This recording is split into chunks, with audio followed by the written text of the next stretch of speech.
School. The year of our Lord, around 1837.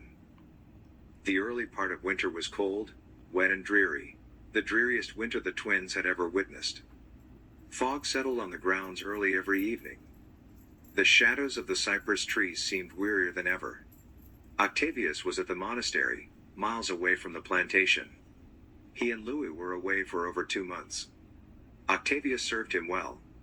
He ate only after Louis and the other priest had finished their meal. At night, he slept at the foot of Louis' bed.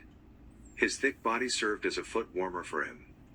Most of the priests used the slave boys to keep them warm in winter, and they fanned them until they fell asleep during the long sweaty summer nights also. They also did whatever the priests needed them to do, including favors in bed. Octavius was allowed to listen in on the religious studies from another room. He sat with attentive ears with the door ajar along with 4 other young male slaves, who were the other priest's companions. Octavius and a slave, named Ben, were friends from the same plantation. Ben was to become the Monsignor's boy. Of course, the Monsignor paid a hefty price for him. When Jean-Claude decided that the boy would be sold to the church, Cecilia would not consider giving the boy up. She screamed and contested the issue with her grandmother. Ben is my slave, and Papa gave him to me. I've had him since he was a little black monkey. And I'm not giving him up to the church. The arguing could have gone on until Judgment Day, if the old Grandma Tessa hadn't intervened and put Cecilia in her place. She was so angry with the girl until she broke her cane while stamping it forcefully on the floor. This little black nigger is not yours, child. He belongs to this plantation and to all of us. The boy will go to the church. You will no longer be bathing him and playing with his little member like I saw you did. You think I don't know these things, but I see more than you know. The boy will go, or I will talk to your father. You had better mind out, little girl. Cecilia gave up when she knew she would lose the fight. Ben won his freedom from the plantation that day, only to be lost forever in a place that was supposed to be the road to heaven. Instead, it became more like the gate to hell. The studies went on for hours on end. Some of the young invocators would fall asleep during the lecture, but Octavius listened to every word outside the door. He imagined that he was Christ. The slaves would realize his power when he saved them from slavery. Father Louis and the others would see his power and worship him also.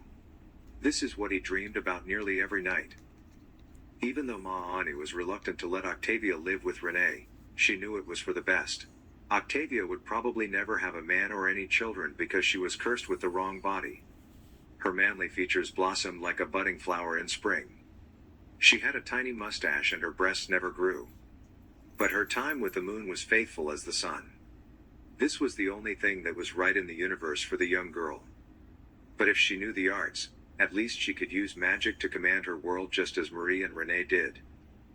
The only thing that Ma Ani was afraid of was the Catholic Church. The Creole priest, Father Bernard, who came to the plantation early for Sunday Mass, had taught against the use of dark arts. Renee attended Mass along with the other slaves. Her green eyes gazed upon the priest, and she never blinked. Father Bernard could feel her stares and was always at a loss of words whenever he looked at her.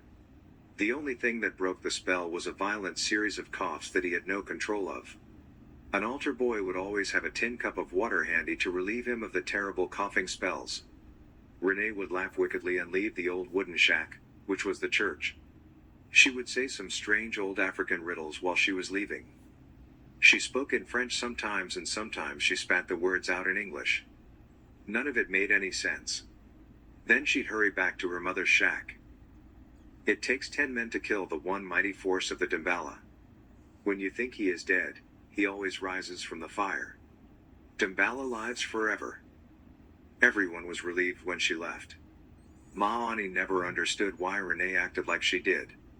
Sitting in the church seemed to make the girl antsy and irritated.